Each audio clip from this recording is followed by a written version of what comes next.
Liar. Everywhere. On netrootsradio.com.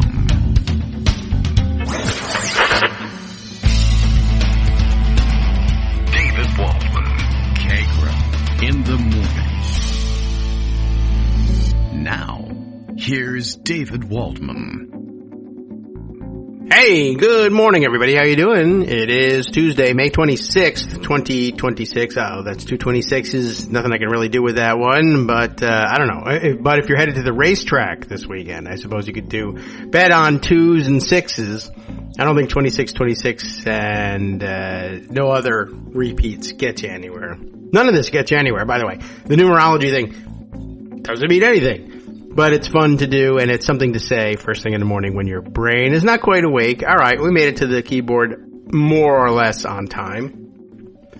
Scanning the blue sky outside, which is actually a gray sky outside. Inside here, I'm watching blue sky so I can figure out what's going on. What are people chatting about this morning? That's actually my job to do the chatting, I guess. So I'll let you know, and we'll catch up with a bunch of other fun things that have been happening, because yesterday was Monday, a Memorial Day Monday. It didn't make much difference in terms of our programming. But thankfully we did get on the air and start to catch up on the Weekend of Chaos, because a long Weekend of Chaos you just can't dig out from underneath. And we sort of did it. I mean, hey, have we mentioned that the war that we're in continues? And we don't really know what's going on in it, because there's a pile of stories actually in Instapaper about how little we actually know about what's going on. And some reporting well, I guess if it's reporting, it's not so much speculation, but I don't know. I'm not certain which one to believe, because of course the reporting often tells entirely contradictory stories, just as we exited the weekend to stories that we were, an agreement, I don't know what to call it, an agreement to end the war there, even though there's no way that war is ever going to end. It was imminent. / not imminent / take your time with the imminent thing / let's see, I believe it was also described as 95% done in terms of the negotiation, but that apparently, and they did say this with a straight face, although I do remind you that a core tenet of Trumpism, as I have been reminding everybody as often as I can, is to tell an outrageous lie and watch everybody else have to deal with it. Something quite obvious. Like the idea of going on television and saying that the deal with Iran, whatever it may be, even though they deny there being anything close to an agreement, is 95% done. And then saying the 5% remaining involves reopening the Strait of Hormuz and removing fissile materials from the hands of the Iranians so that they can't make a nuclear weapon, which is 100% of the issues at hand. I don't know what else there is, but, neither do the people negotiating it, so I guess it doesn't matter in that sense. But, to say it's 95% done, the 5%, though, is actually 100% of the reason we're supposedly there, which also tells you that we really don't know what we're doing over there for any reason whatsoever. And that's the sort of thing that leads to a forever war, because if the goalposts keep moving, you'll never catch up with them. All right. Many other things happening to catch up with. I have to note for the record that protests are breaking out all over again over ICE and its tactics in enforcing the Stephen Miller immigrant ban, essentially, or anybody who might look like they were an immigrant or were related to immigrants or just has the look of somebody who would be an immigrant because they're not white, so therefore they have to be an immigrant, even though, yes, we all know the history. All being rounded up everywhere. Minneapolis more or less successfully fought them off in the end, although, I guess there's always still the threat that they just relaunch that thing, and you should look out for it. And I guess there's no time to rest on anyone's laurels. But anyway, up in New Jersey, they are having protest and pushback outside of the facility in Newark, right? Delaney Hall, which actually sounds like it could be somebody's name. If you think it's like on Saturday Night Live or something like that, but it isn't. And I guess the big news of the protest lately, and remember, this is where where ICE has confronted, assaulted, and then tried to get criminally charged several elected representatives from the area, up and including the mayor of Newark, against whom they dropped the charges, and members of Congress, and I guess they're upping their game as well in New Jersey, and going up to the upper chamber in the Senate. The big news is that they have in the middle of everything, and I really don't know. You can't tell whether it was the plan or not, but they maced, tear gassed, whatever, Senator Andy Kim, who, you know, he presents, I guess for Trumpists and ICE, an attractive target. Like, he isn't Arnold Schwarzenegger or, Joe Rogan, and he's not challenging people to UFC fights. So I guess, what a beta cuck, we better spray him in the face with tear gas. Anyway, so he's now been, by the way, maced outside of Delaney Hall, and also has been caught up in January 6th, and was, you may probably remember, he does a great job of getting himself, I guess a cynic would say he does a great job of getting himself photographed in what, to a normal person, like you and me, would be a very highly sympathetic situation. Like cleaning up the wreckage of January 6th by hand himself, you know, alongside cleaning crews, but I'm a senator, or maybe he wasn't a senator at the time. And, that's right. And, but still, member of Congress and cleaning up the wreckage. And then yesterday got himself in a photo. I shouldn't say it this way because, I think it's fairly genuine, the way he involves himself in these things. I'm sure he does know that there will be, you know, I'll be seen there, but that's not a bad thing. Raising visibility of a protest is not a bad thing. And putting yourself on the line as a VIP, where you could duck this responsibility, is fairly impressive. Anyway, there he is. I guess, like, it looks like he's sort of pleading for calm from both sides in this photo.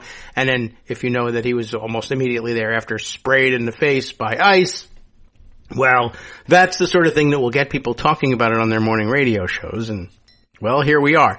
LaMonica McIver was the member of the House, found herself in the mix last time there were big protests outside Delaney Hall, and likewise, pushed, shoved, detained, charged with a crime, all sorts of things. So they're really, par for the course up there in outside. I won't even say it's in Newark, because I don't think it's really Newark involved in the pushing, shoving, beating, gassing, but rather ICE. While we're supposed to be here debating their continued funding, of course. So that's not going to help things either. The reconciliation bills held up as both the House and Senate skipped town rather than deal with what was immediately in front of them. You remember that story. The Senate just dropping and walking away for a week. And they're not in session this week. Yesterday was Memorial Day. Today is the day after it. And then tomorrow is the day after today. And then, of course, after that comes another day and another day. All of them following Memorial Day. So we can't be it's a district work period. We need to meet with veterans, and then we need to meet with people who we weren't able to meet with when we were supposed to meet with veterans, and then after that we need to meet with the other people after that, et cetera, et cetera. There are usually a lot of meetings going on. None that I know of for Thomas Kane Jr., though. He's just somewhere else, on some other plane of existence. He may have fallen through a dimensional portal of some kind where there are no cameras. And no word about him. And by the way, no word of his wife either, as I understand it, except that I don't know who his wife is. Other than the default sexist designation of Mrs. Kane, I don't know who she is. But I do know that newspapers say they're married and they can't find either one of them. So they both fell through the portal, and I guess that's nice for them. People would have had difficulty finding me and my wife over the last month, except I kept getting there were no cameras, but I kept getting on the radio and telling you where we were. Anyway, so yeah, we'll try and catch up over the course of the week. I'm sure Greg would like to talk about what's going on up in Newark as it continues to generate more and more stories.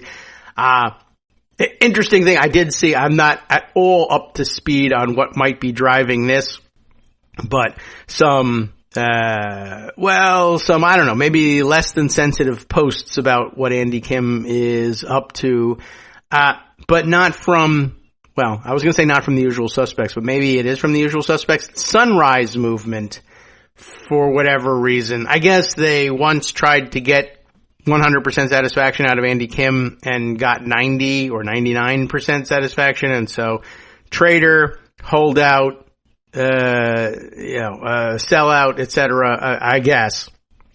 But apparently posting just moments after the news broke that Kim had been pepper sprayed on what they were calling here the front lines of the protest there. Sunrise Movement and I think on Twitter, by the way, posting, breaking, Senator Andy Kim reportedly cut a deal with ICE that led community members to break the line, allowing, and I don't know what the rest of it is, but the accusation is that he somehow cut a deal with them, luring innocent protesters into the teeth of the maw of the beast, but escaping the violence and punishment himself because he had cut a deal with ICE. Of course, he had just been pepper sprayed in the face, but hey, whatever. And here is his photo emblazoned with their caption, breaking, Andy Kim, Democrat of New Jersey, sides with ICE and AIPAC. AIPAC got thrown in there too. Now, it says here, when whatever social media they were posting on, that it designates Sunrise Movement with a little check mark. So I don't know. Maybe it is Blue Sky. I have no idea. Who cares? Is with AIPAC Tracker and 4 others. So I guess they were there at the event, maybe, and we're documenting it from there. Although it does read across the top, Sunrise Movement is with AIPAC. So, I guess they're just traitors to everything, and you can't deal with them anymore. I don't know. I didn't realize that they were taking so much AIPAC money, but I guess they are, because I just read it on social media. Anyway, others saying, F off with that, and wondering about whether or not there will be political fallout for them, the way Aaron Kleinman puts it here. The infrastructure, what is it? The Recovery Act, right? But the infrastructure bill, the IRA, is going to be the last ever climate bill. Like, it's going to be very difficult for mainstream Democrats who may find themselves more or less in line with Andy Kim to take Sunrise Movement seriously, if that's sort of the way they treat their showing up to support protests, which they no doubt support. If you're here as an elected politician, a mainstream Dem, then you must really be here to cut a secret deal with ICE. That's gonna discourage people from spending their district work week with you. I'll say that. All right.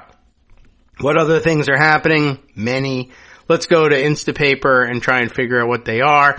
Something I didn't get to yesterday. Tulsi Gabbard, the latest member of the administration to walk away or be thrown out the door or defenestrated, however it actually came down. And I didn't report the news. I believe I saw over the weekend that it was being reported that she was resigning. And, that could be covering any number of situations, forced to resign, asked to resign, resigned in disgust. I don't know which one it is. But I thought, well, one, we needed to catch up on the news, and two, that maybe a really good way of doing it would be to read one of Heather Cox Richardson's letters from an American, even though I am an American. Anyway, but this is somebody else's letter, so that's what makes it interesting. The letter for yesterday, I don't know. I don't know. The vagaries of internet publishing. She, like me, might be up late at night. So it says, it's sort of titled for May 25th, but it's posted, the date line on the post says May 26th. So maybe it went up after midnight. I don't know. Anyway, that's not actually the substance of it. Here it is.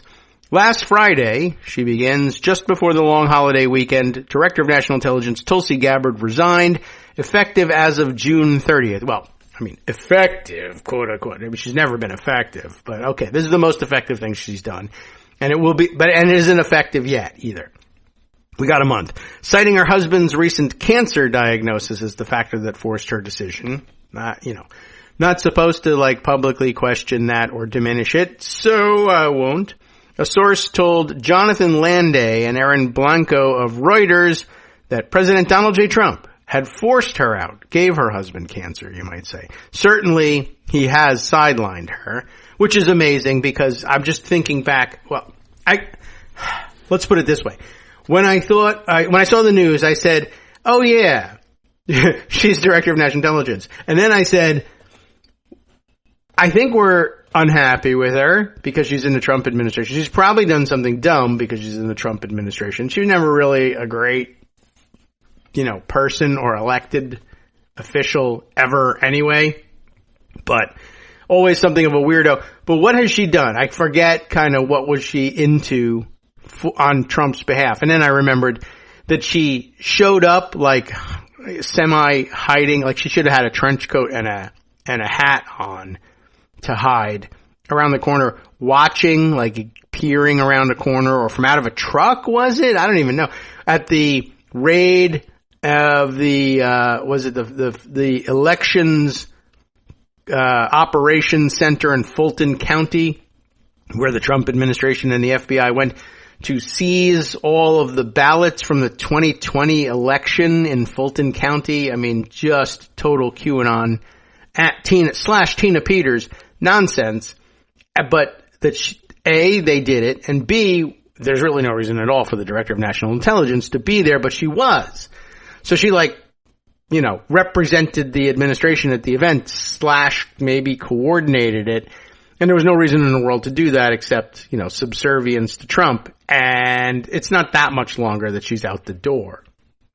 Anyway, Congress created the Office of the Director of National Intelligence, or ODNI, in 2004 after concluding that intelligence failures, including a lack of communication across agencies, had contributed to the vulnerability that permitted the 9/11 attacks. The ODNI, it really just looks so much like Odin, we should just be saying that, is supposed to oversee the 18 different intelligence agencies and to coordinate the information they produce. Of course, Tulsi Gabbard, excellent choice.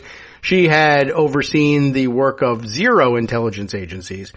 But usually if you've done 1 or 2, even if we then jump up to 18, it's a bit of a stretch. From 0, more so. Gabbard did not have deep experience in intelligence and had endorsed Russian talking points about Russia's invasion of Ukraine when Trump named her director of ODNI. And that's usually also a bad sign in terms of your intelligence worthiness. Trump's former national security advisor, John Bolton, we're no fans, but whatever, called her a hand grenade ready to explode. Gabbard ran into trouble with Trump by June of 2025, so just about a year ago, when she released a video warning of, quote, nuclear holocaust. And, if I know about nuclear holocaust, I'd warn you too. Because, quote, political elite warmongers are carelessly fomenting fear and tensions between nuclear powers, unquote. They were bringing the world, quote, again, closer to the brink of nuclear annihilation than ever before, unquote, she said. She released the video days before Trump launched his first attack on Iran. That's the problem. And a former intelligence officer told Nick Schifrin of PBS that Trump considered the video an attempt to try to convince him not to launch the strikes. And how horrible is that? You don't want to be on the side of not launching strikes. Afterward, Gabbard seemed to try to regain Trump's favor by backing his extremist pet projects, there we are, including accusing former President Barack Obama of leading a, quote, treasonous conspiracy, unquote, and calling for him to be prosecuted over the FBI's investigation of the ties between Trump's 2016 presidential campaign and Russian operatives.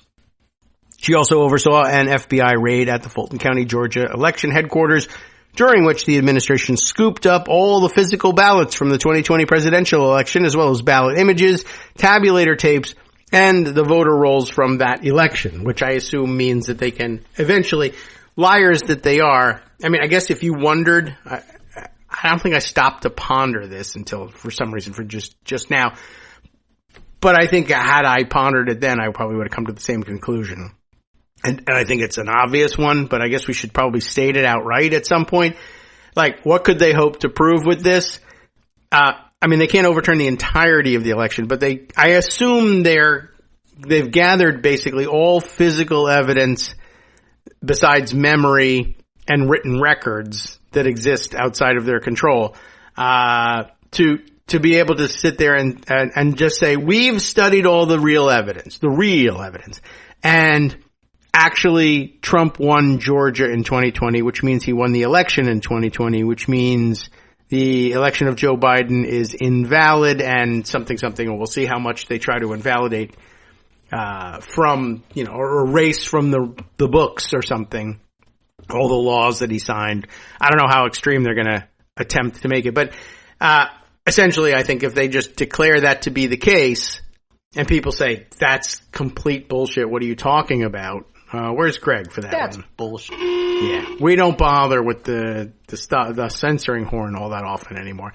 But, you protest, no, that is not actually what happened. Oh yeah, well, we have all the ballots and all the ballot images and all the voting, the tabulator tapes and the voter rolls. And if you look closely at what happened here, and it's all written in Sharpie, I don't know if you know that, but if you look closely at the actual evidence, you will find that we won the election, and anybody who says otherwise is just a fabricator, because they're not in possession of all the physical evidence, you see. And really, what else could there be besides that? And again, if you think that's too ridiculous a thing to say, well, sure it is. But as I remind you, I keep having to be reminded that a core tenet of Trumpism is intentionally telling impossibly obvious lies and enjoying making everyone else deal with them. You posting endlessly on Blue Sky that, of course, look at it, it's ridiculous. If you just read the newspapers from that time, you can see they can't erase history. Yeah, I know, but you just spent your day saying that, and they are, doing what they want to do. And that's kind of part of the project. Anyway, back to Heather Cox Richardson, who has better and more organized thoughts on this, I think, than I do.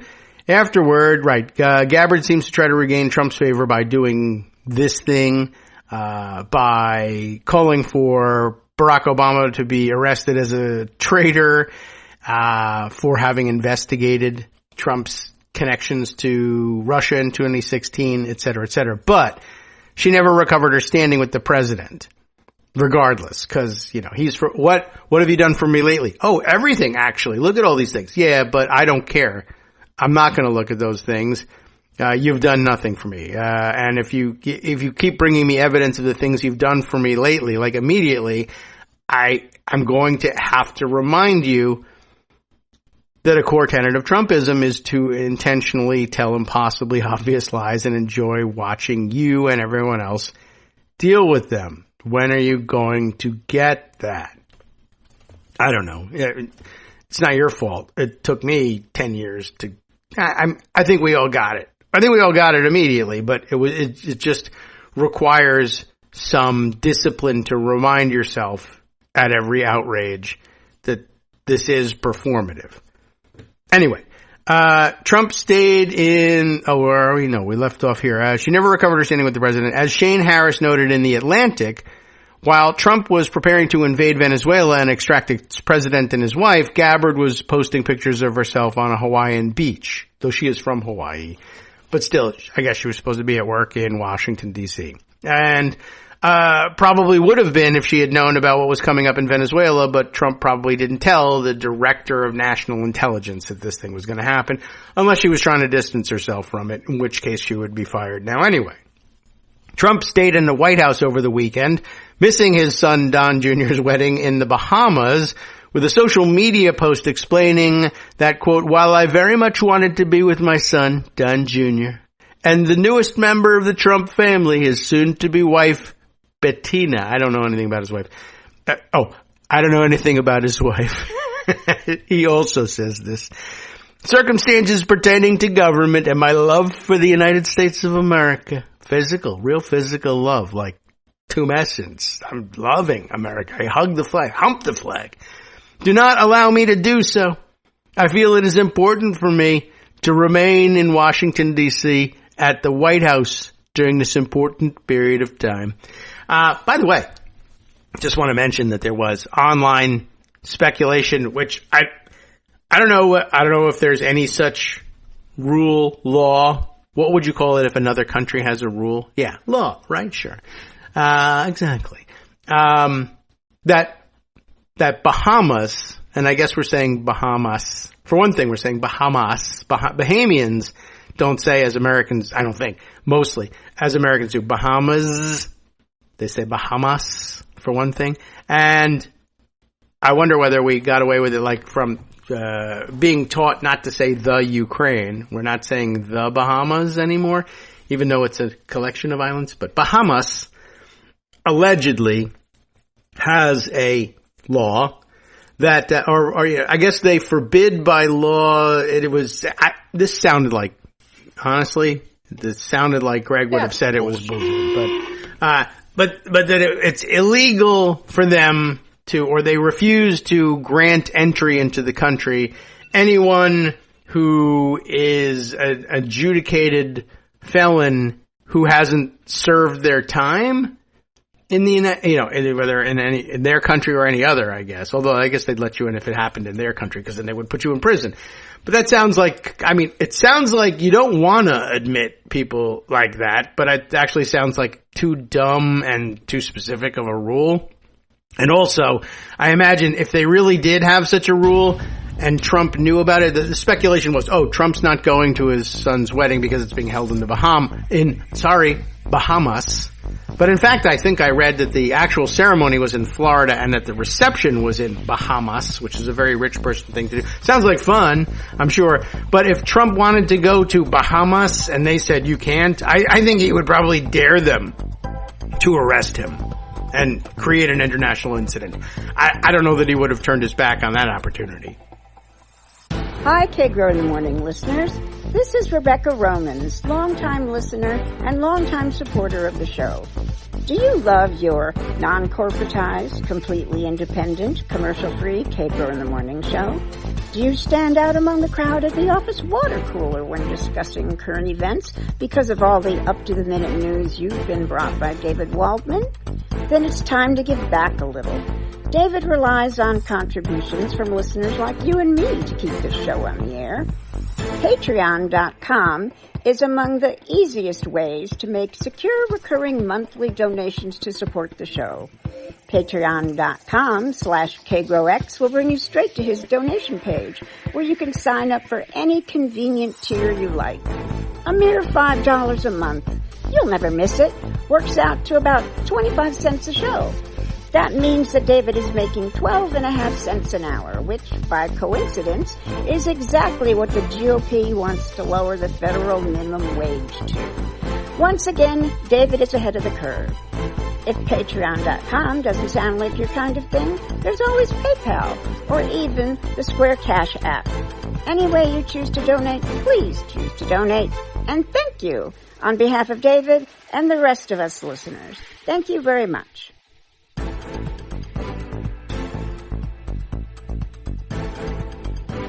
All right, welcome back to the Kagro in the Morning show here on Netroots Radio. So yeah, I don't know. I'm going to look around for the posts alleging that Trump would have been, or somehow was refused entry to Bahamas for the reception for his son's wedding. I don't know. Like I said, it sounds like really weird. Like if you had said you can't come in if you're a convicted felon, I would have thought that was awfully restrictive, but maybe a possibility. But the idea that if you're a convicted felon who hasn't, served the time to which you were sentenced, that just seems like it was tailor-made to say that it was really about Trump, and it probably wasn't. And also, I'm sure on a diplomatic passport and arriving on Air Force One and with Secret Service, etc., and just the relationship between Bahamas and the United States, that they basically would have said, even if we actually had such a rule, and they may, it wouldn't apply to somebody arriving, one, who might be a diplomatic passport carrier, or two, the president of our nearest neighbor and largest trading partner, who's known to be a vindictive prick, right? They'd probably let him in. I don't know why he didn't want to go. Maybe it was simply a matter of I don't own a hotel there. I only stay on my own properties. He could easily have hopped back to Mar-a-Lago after the reception, but I don't know. It would have been late. Who knows? I have no real idea why he didn't want to go, other than he hates his children. But besides that, I have no other explanation. And I think that's it. So, anyway, there you go. Back to Heather Cox Richardson, though. She has facts and probably sticking to them. Right, he missed the the wedding. He gave his reason for it. Whatever else might be going on, Trump is under pressure to find a way out of Iran. Not only are prices skyrocketing owing to the rising cost of oil after Iran shut the Strait of Hormuz in response to attacks from the U.S. and Israel, but the clock has run out on any authorization he could have claimed for his military adventure in Iran, and Congress seems ready to force his hand. I don't know about that. But some members of Congress seem ready to try, and more members of Congress than you might imagine given the party division seem interested in playing a part in this performance, if not actually seeing it all the way through. And of course, you should be reminded that the Trump administration, for its part, keeps saying, well, we've had a ceasefire, so that resets the 60-day clock. Or we've renamed the operation, so that resets the 60-day clock. By the way, as far as ceasefire goes, more attacks, more United States attacks in southern Iran over the last 24 hours being described to the press and therefore by the press as defensive strikes within Iran. Why are they defensive strikes? Well, we're trying to blow up their capability to blow us up, even though we're not there. Where are we? We're planting ourselves in their nearest neighbors and basing our military there. And for some reason, that's not legitimate as a target. You know, I'm not trying to argue that this is a great thing that they're striking American forces, but I mean, if you're in the middle of a war and your enemy's troops are nearby and reachable with your weapons, well, but now they weren't launching any attacks as far as I know because we were supposed to be in a ceasefire. But it's just interesting that apparently if you make a preemptive strike against their abilities to strike your troops in the region none of whom are firing at one another because there's a ceasefire. Apparently, not only does changing the name of the operation give you an extra 60 days and reset the clock, but defensive strikes inside your enemy's home territory are not violations of a ceasefire. Sure, Jan. Whatever. I don't know what to tell you about this, but up is down, black is white, and if it doesn't make any sense to you, perhaps it would make sense to you if you knew that a core tenet of Trumpism was intentionally telling impossibly obvious lies and enjoying making everyone else deal with them. That makes things a lot easier to understand, don't you think? All right. Now, continuing with Heather Cox Richardson, Congress alone can declare war, but the 1973 War Powers Act permits the president to act against an, quote, imminent threat, so long as he notifies Congress within 48 hours. He then has 60 days to get congressional approval. That timeline ran out on May 1st, and the administration claimed it didn't need authorization because it had declared a ceasefire on April 7th, although it continued to maintain a blockade against Iranian ports, and that's highly questionable.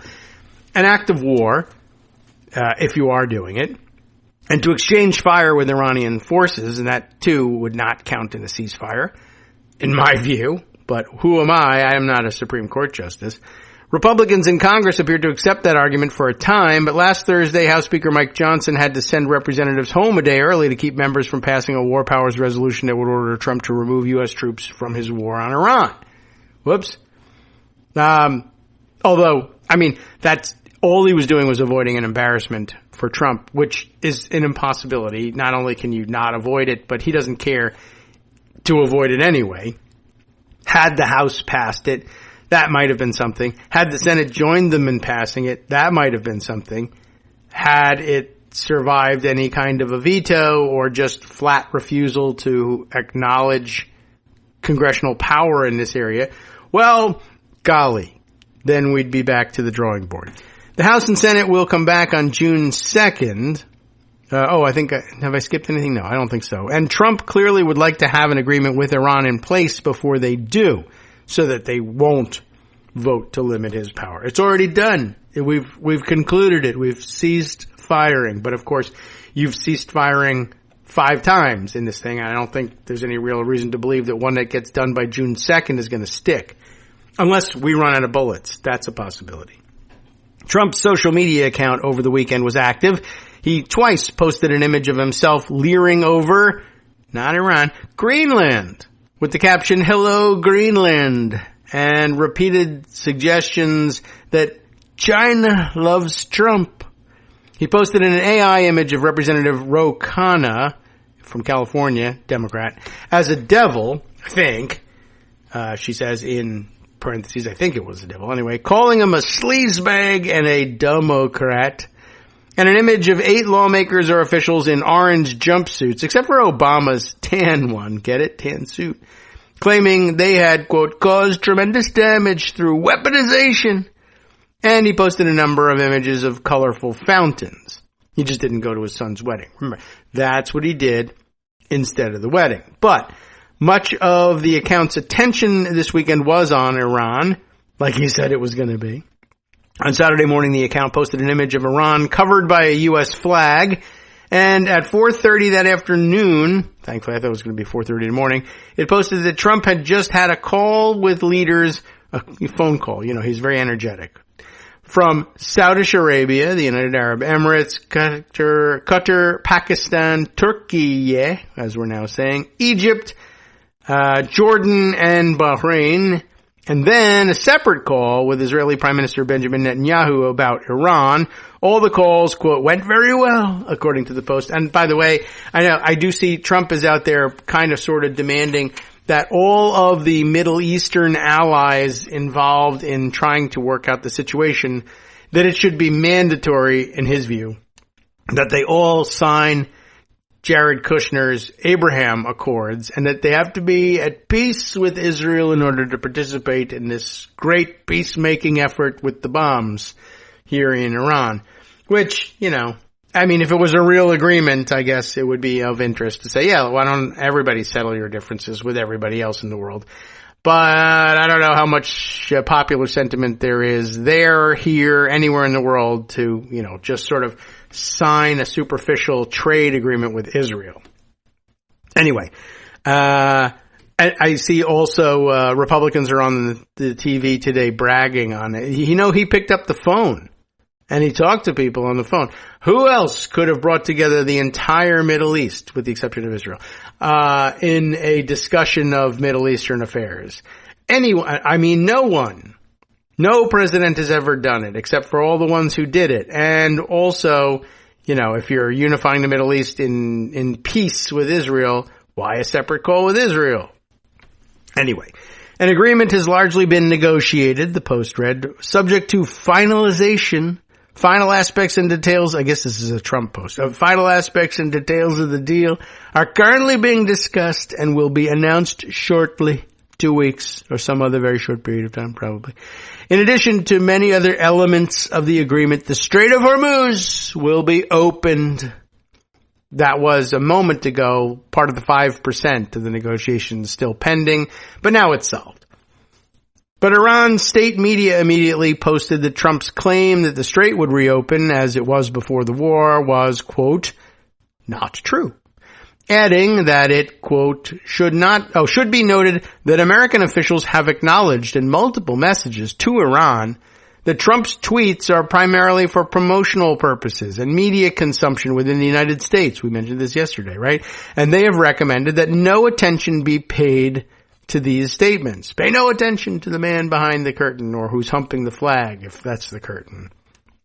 Firm details about the deal were scarce, but as journalist David Schuster posted, Al Jazeera reported that the deal included, quote, unfreezing billions in Iranian funds, at least they're Iranian funds, lifting the U.S. blockade, that's already lifted, by the way, I'll tell you about that in a second, pulling U.S. forces away, reopening the Strait of Hormuz, though with tolls to Iran, Apparently he acknowledges the validity of those. And allowing Iran to keep its enriched uranium. So the strait's not open. You gotta pay Iran to get through or else they'll shoot you, and they keep their uranium. But other than that, how is the play, Mrs. Lincoln, right? This would be a total U.S. surrender, Schuster noted.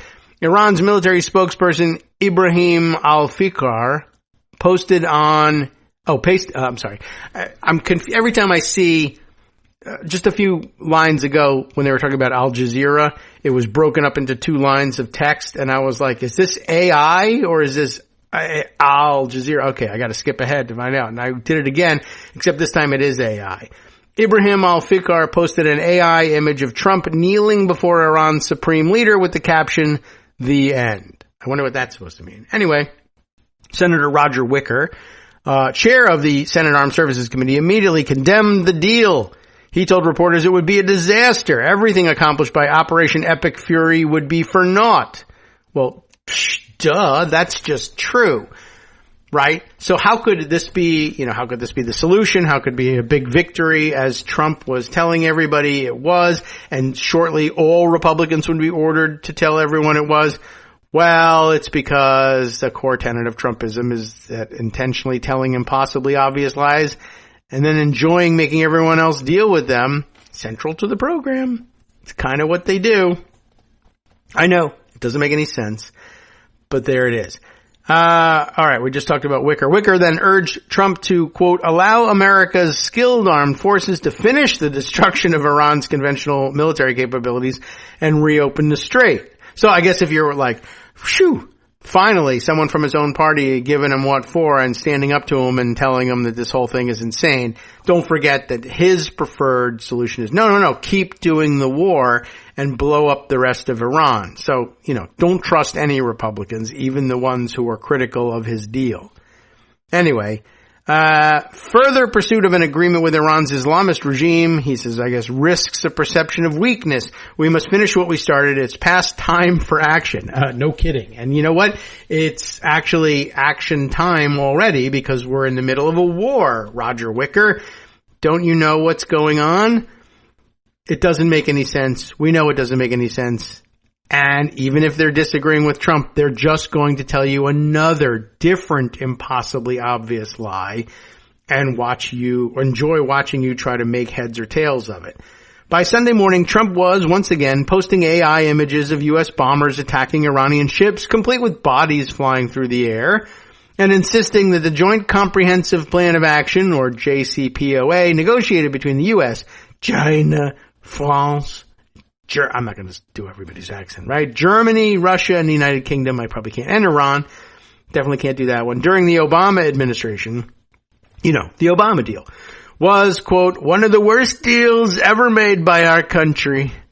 Under the JCPOA, Iran agreed to reduce its stockpile of enriched uranium significantly and allow inspections in exchange for some relief from some sanctions. The Strait of Hormuz remained open. Although inspectors said Iran was honoring the deal, Trump took the U.S. out of the JCPOA in 2018, and the following year Iran resumed work on enriching uranium necessary for a nuclear weapon. Trump added that he expects Middle Eastern countries, including Iran, to join the Abraham Accords. There it is. The deal hammered out during Trump's first term, under which the UAE and Bahrain formally recognized Israel. According to Barak Ravid of Axios, Arab leaders met Trump's suggestion of such a recognition during the Saturday phone call with silence. I suggest that the phones were on mute, and they may have been on their Pelotons or, I don't know, frolicking in the harems for all I know, but that would be kind of racist. I don't know that they actually do that. Maybe they do. I don't know. It's a world of groomers out there. So it's entirely possible. But they were probably working out or playing pickleball rather than listening to what was going on. And anybody who was actually on the call certainly wasn't going to say anything. I'm not going to unmute to laugh, right? So then his account posted, quote, if I make a deal with Iran, it will be a good and proper one. Not like the one made by Obama. What rhetoric is it? We've got to make great deals. So if I make one, it'll be great. All right. But not like the one made by Obama, which gave Iran massive amounts of, all capitals, cash, not Cash Patel, but C-A-S-H, Cash, and a clear and open path to a nuclear weapon, which they mysteriously didn't take, and you've multiplied the cash by a factor of 10 to 20. Our deal is the exact opposite, except for not being the exact opposite. Is it an immediately obvious lie? Yes, it is. Keep that in mind. Our deal is the exact opposite, but nobody has seen it or knows what it is. What is that even supposed to be? Whose fault is that? Or is that just to tell everybody? Anybody who's criticizing it doesn't know what they're talking about because I haven't showed it to anyone. But it's the exact opposite. I need to make great deals and it's great, so shut up. It isn't even fully negotiated yet. What is this garbage? So don't listen to the losers who are critical about something they know nothing about. Unlike those before me who should have solved this problem many years ago. I don't make bad deals. Oh. Well, that answers everything. Is that an immediately obvious lie meant to tie you in knots? You bet.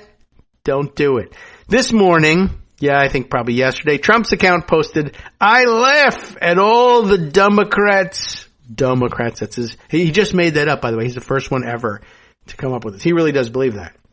I laugh at all the Democrats, rhinos, and fools who know nothing about the potential deal I am making with Iran. Things that haven't even been negotiated yet, although it was largely negotiated. 95% negotiated. We even knew what was the 5% that was missing. They are losers. The deal with Iran will either be a great and meaningful one, or there will be no deal. In other words, I'll either succeed and tell myself I did a great job, or I'll completely whiff the whole thing, even though I'm a great deal maker. Well, that shouldn't even be on the table. You're the deal maker. Well, I'll either make a deal or I won't. I know. That's not a prediction. Like, I couldn't pay you for Kalshi. Like, I bet $1 million that I'll either make a deal or not. No, that's not really a bet. Anyway, it will be the exact opposite of the JCPOA disaster negotiated by the failed Obama administration, which was a direct and open path to nuclear weapon for Iran. No, I don't do deals like that. And I believe he already said that. Or maybe that was the previous one. Again, open path thing. So I guess that's a talking point. Meanwhile, on Meet the Press on Sunday, Representative Thomas Massie, who last week lost the primary for re-election to his seat after Trump backed his opponent and Trump supporters threw a gobsmacking $35 million at the contest, reopened fire from a different direction. Massie has been key to demanding the release of the Epstein files. Everybody knows that's the one thing that differentiates him from the rest of the Trumpist Republicans. This was the story I meant to get to yesterday, I think. And I guess there's a little bit more to it, so yay, we can throw that in too. Oh, I wish I had kept notes on all the things I need to get to. I didn't, but we'll see what happens. Massie has been key to demanding the release of the Epstein files, of course, and the administration continues to ignore the Epstein Files Transparency Act, which requires the Department of Justice, required, but there you go, it's just not happening, the DOJ to release all the files no later than December 19th, 2025. That's actually passed, in case you hadn't noticed. When host Kristen Welker, noting that Massie had named names from the files in the past, asked, "Can we expect you to name more names in the coming weeks and months?" Massie answered, "Yes." Did he then go on to name more names? Well, it's not quoted here, but the story I wanted to get to, if I can find it in my jumbled mass of Instapaper stories, suggests that there was at least one more. And there it is. The Daily Beast is what I put aside for this. Let's see if I can open it in the browser and get to this. A rogue Republican, that's Massie. Rogue Republican Massie drops Melania Epstein files bomb. All right, that's a pretty good start. The First Lady, it says in the subheader, it's a quote from him. The First Lady knows that Jeffrey Epstein didn't act alone, Thomas Massie said, as he vowed to name names from the Epstein files. It's illustrated with a video clip from Meet the Press that was previously mentioned. But as I said, there was a little bit more, but of course, questionable about whether or not I'm going to be able to defeat their paywall quickly enough to tell you what it is. But basically, while we were waiting for him to name names, he dropped one, and it was Melania, although I think he referred to her by her, do we still call them maiden names? Is that ridiculous? But her unmarried name of Melania Navs. All right, Katie Francis wrote this piece for the, who the hell are we reading? Daily Beast, and we're sneaking around their paywall because reasons. It's a bad economy. So there you go. Representative Thomas Massie has claimed that Melania Trump, quote, knows Jeffrey Epstein wasn't running his child sex abuse ring alone. Massie, 55, is that important? I don't know, it's in here, appeared on NBC's Meet the Press on Sunday and confirmed that he personally planned to reveal more names from the Epstein files after a lack of clear action from the acting Attorney General. Todd Blanche is violating the law. There's still millions of files they haven't released, he said. Seems like it would be a bigger deal, but whatever. We know from talking to the victims' lawyers that their own 302 forms haven't been released. We know the files have been over-redacted. I've released at least 3 names of billionaires who are implicated in this. And 3 is nice, but, not a lot. The Republican who lost his House primary last week added, I don't think it's possible to get to convictions with Todd Blanche at the top and with the FBI director Kash Patel at the top because they have effectively both perjured themselves by saying there's nobody else in the files. I guess they have. He then claimed of Donald Trump's wife, quote, even Melania doesn't believe that. The First Lady knows that Jeffrey Epstein didn't act alone, unquote. Massie concluded that the truth he and supposedly Melania Trump knows will ultimately come to light. And here's the great thing, Kristen. Whether I'm in Congress or not, the Epstein Files Transparency Act is a law, and it goes on for years, he said, but so can ignoring it. So if we can't get this Attorney General and this FBI Director to do the right thing, the next ones who take those seats are obligated by law to release the files that these individuals are not releasing now. If we get there. But all right, they're presumably mortal, right? The First Lady's office did not immediately respond to a request for comment. Melania has also called for further investigation into the events surrounding Epstein. Sure, why not? After professing her own lack of relationship with the man during a surprise public address last month, while asserting that she was neither one of Epstein's victims nor introduced to Donald Trump by the financier. Melania, 56, there you have it, called for public congressional hearings on behalf of survivors, a move some critics say could cause further pain. So maybe that's why she's asking for it. Massie was at the forefront of the push for the release of the Epstein files, sparking a torrent of hate from the president. The Trump critic has vowed to spend his final 7 months in office continuing to push for transparency, having joined Ro Khanna, who I'm not sure I trust any more than him, in naming billionaire Leon Black, banker Jess Staley, and businessman Leslie Wexner. But I think, didn't we all know Leslie Wexner at least? Duh.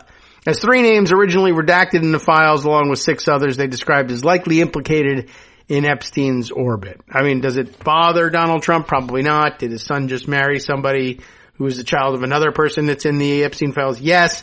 Is it true that they met on a dating app that's exclusively for people whose parents are in the Epstein files? No, probably. But if it was true, I would call it onlygroomers.com, and I think it would work. Oh, I'm sorry, groomersonly.com. That's the structure of the joke about farmersonly.com. All right, well, we've sufficiently ruined that one. Man. Anyway, I don't know. I saw somewhere else, I guess, a reference to Melania's previous name, her unmarried name of Navs, being dropped, but maybe it wasn't Thomas Massie. I mentioned to you yesterday that Greg had said on his way out the door yesterday that Thomas Massie has said he has filed paperwork to run again, temporarily at least filed paperwork for Congress in 2028. So I saw and grabbed an article that would seem to legitimize that. He's filed some paperwork with the FEC, he claims. I think it was The Hill that reported it. Maybe I didn't put it aside, but it's true that there is such reporting. And I think the deal was he filed a a 2028 candidacy of some kind, and I think the FEC sort of allows you the flexibility to not necessarily declare what office you're running for, or even if you do declare that I think, but by default he may have filed the congressional thing. But the idea was that he was supposedly entertaining a possible bid for the presidency as well, and he might convert whatever funds he raises for the 2028 race.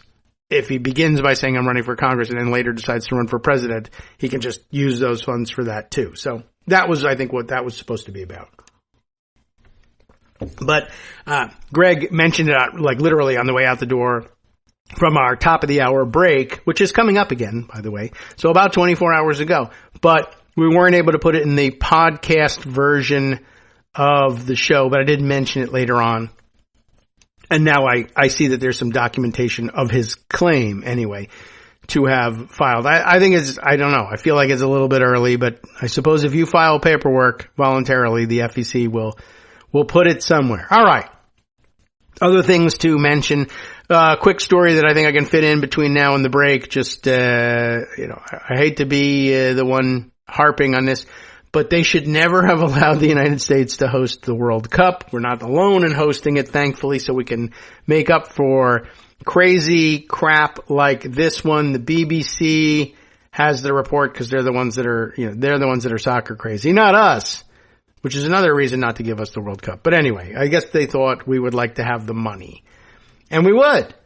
But apparently Iran has qualified for the World Cup, and so it does create the rather awkward situation of being at war with Iran, although maybe we're not at war with Iran, who knows, and having to host them for a couple of games. Now, again, the Canadians are hosting jointly, so are the Mexicans, so FIFA, I guess, could have bent over backwards to try to schedule Iran's games in either or both of the other two countries, but that didn't happen.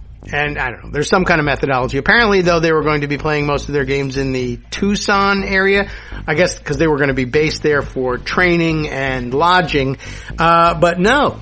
Apparently, the United States has objected and said, we will allow the Iranian team to play their games here in the United States, but you have to leave right after the game. You can't sleep here. No staying overnight in the United States. Thankfully, Mexico, very flexible, has said you can come to Mexico. And I guess it's a logistical possibility.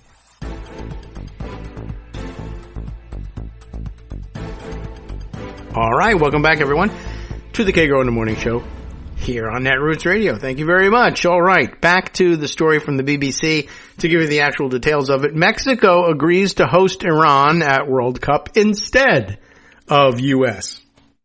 And I guess if they're scheduled to play their games in the southwestern United States, then the logistics of hopping back and forth to Mexico aren't impossible, but it will. I guess it would put you at something of a disadvantage. I don't know what time the games are, but it doesn't really matter what time the game starts. Long before the game actually starts, the teams want to be in place, warming up, getting ready, preparing mentally, etc. You don't want to roll up to the stadium an hour ahead of game time and just walk in there and play. But if they have to stay overnight outside of the United States, then, does that basically mean they have to presumably fly? Maybe I guess you could drive from northern Mexico to the Tucson, Arizona area. I would have to check on the logistics of it. Check Google Maps, see how long it takes. But, it would put a crimp in your style if you were trying to play an international football match, for instance. And, whatever. I'm sure they'll try and deal with it. I'm sure they're, used to the travel, etc. It's just weird, and the sort of thing that would ordinarily, if FIFA weren't such a corrupt organization itself, probably make them say, this isn't what we really want to have happen. And the International Olympic Committee should be thinking ahead to this too. Because remember, Trump said he's not going to get us involved in any more forever wars. So if your question is, are we still going to be at war with Iran in 2028? The answer is yes, because this is going to be a forever war. How do you know it's going to be a forever war? Trump said it wouldn't be. So there you have it. Is that enough for the International Olympic Committee? No. Are they about as corrupt as FIFA? Yeah. Is FIFA about as corrupt as Trump? Well, they used to be. But now nobody can really hold a candle to Trump. Steve Sutcliffe wrote this for the BBC. The story goes like this. Mexico's president, Claudia Sheinbaum, has agreed to allow Iran to be based in the country during the World Cup, claiming the U.S. was unwilling to host them. Sheinbaum said her government had been approached by FIFA after the U.S. made it clear it did not want Iran's squad to stay in the country during the tournament. We have no reason to deny them the possibility of staying in Mexico, Sheinbaum said, except that they shouldn't have to, of course. The United States does not want the Iranian team to stay overnight, but they are going to play 3 matches there. So, unless it's going to be football terrorism, we're okay with it, I guess. But, presumably in their spare time, they're all terrorists because Iran. I guess that's the American argument. So, anyway, they asked us, can they stay overnight in Mexico? And we said, yes, no problem. We have no problem. Later on Monday, FIFA confirmed Iran's training base will be at, oh my goodness, what did I get into this for? Centro, okay, they'll be in Tijuana. Not Tijuana, it's Tijuana, Mexico. So I guess that's right at the border. Iran were originally given Tucson, Arizona, or Tucson, if you prefer, Arizona, as their World Cup base, with all 3 of their matches scheduled to take place in the U.S. Not all necessarily in Tucson, but they were supposed to be based there. I'm just curious about the Google Maps answer to what's the transportation time between, let's see, Tucson, Arizona, let's look it up, and then get directions to Tijuana. Okay. I've typed in Tijana, which is different from Tijuana. And, I guess, but I don't know. What shall we do to the airport? That's a long haul. I don't know what I'm thinking about. Is that really, that's Tijuana is in, of course, Baja California, not, northern border Mexico with Arizona. So maybe you want to stay elsewhere. So I don't know. Maybe they travel by plane. I'm sure they have private jets at their disposal. But if you're driving it, it's 6 hours and 36 minutes on a good day, and that's without the border crossing time, which I imagine they would make very miserable. So why not I don't know where their matches are. Maybe Tucson wasn't close to any of their matches either. So that's entirely possible. But it seems like an annoying crimp in their schedule. But MAGA will say, well, good, Iran. We should have that happen. Anyway, by the way, Iran's training base will be in Tijuana. Where are they training? I guess this is the stadium they get to use. Centro in Tijuana. Wow, this is a great one. It begins with an X. Xolo. Holoitz. Ready for this? XOLOITZCUINTLE. Wow. If I could hear it pronounced, I think I could learn it. But Holoitz Quintle. Wow. Quintle. Holoitz Quintle. I got no idea about where to put the emphasis for that. But here's how I think you should pronounce it. Tijuana, Mexico. That's the answer. That's where the stadium is. And who knows? Maybe that's the name of a telecom company that sponsors the stadium. Why should I? All right. Well, culturally, I'd like to learn that. Anyway, Iran were originally supposed to be in Tucson, Arizona. We don't know if that was any better for them. However, the ongoing war in the Middle East and related security concerns have led to uncertainty around their participation. There's more uncertainty. The World Cup is being hosted by the U.S., Canada, and Mexico, with Iran scheduled to play New Zealand on June 15th and Belgium on June 21st, both in Los Angeles. Okay, that is, logistically a better drive from Tijuana, as I understand it, than Tucson. Los Angeles would be, probably those of you there are like, oh yeah, everybody knows it's not fast. It's still 3.5 hours. But I assume, again, that getting from Tucson to LA was going to be no picnic either. So I guess they were going to have some air transport in between. But then they'll definitely need it because their third game, and this is just the logistics of international football, I'm sure they're used to it. Third game against Egypt was to be in Seattle. Definitely not a close drive from Tijuana, Tucson, Los Angeles, or anything else. As I have just learned, Seattle is not a close drive from anywhere. But we visited a couple cities that are not a close drive from anywhere, but we like driving long distances. But then I didn't have to play a soccer match when I got there. Iran are, that's BBC for you. Iran are currently preparing for the tournament in Antalya, in southern Turkey, or Turkey as we now say, and that's even further away than Tijuana, but it's preliminary prep. The BBC has contacted the White House and FIFA for comment, just so you know. Iran's sports minister, do you want to know who that is? Ahmad Donyamali, has also confirmed World Football's governing body has said the Iran squad will be given visas to play in the U.S. this summer. That apparently is still a question mark. Are we even going to let them in to play? That's not very sporting of us. The FIFA president promised us that all our players would receive visas. There is no reason why our players should not receive visas, except, of course, the absence of a pile of Iranian gold on Donald Trump's desk, which would help things immeasurably. I think that FIFA thinks that they have that negotiation in the bag because they did once give Donald Trump gold. But if they haven't given Donald Trump gold today, then I don't know that it's going to help them any. I think Donald Trump is in for some more gold before all this is settled. And here's the excuse for extracting that gold coming up now. The Iranian Football Association, the FFIRI, I don't know what it stands for, it might be in Farsi, I don't know, had presented FIFA with a list of 10 conditions for their participation at the World Cup. I don't know that FIFA would mind so much eliminating Iran and getting someone else, but apparently they're in a position to put up 10 conditions. They include such outrages as allowing players, coaches, and officials who have completed military service with the Islamic Revolutionary Guard Corps to still receive their visas. Remember, the United States considers the Revolutionary Guard Corps to be a terrorist organization, and we don't negotiate with terrorists unless we're giving them $25 billion or toll rights on the Strait of Hormuz. So that's bad. We can't have that.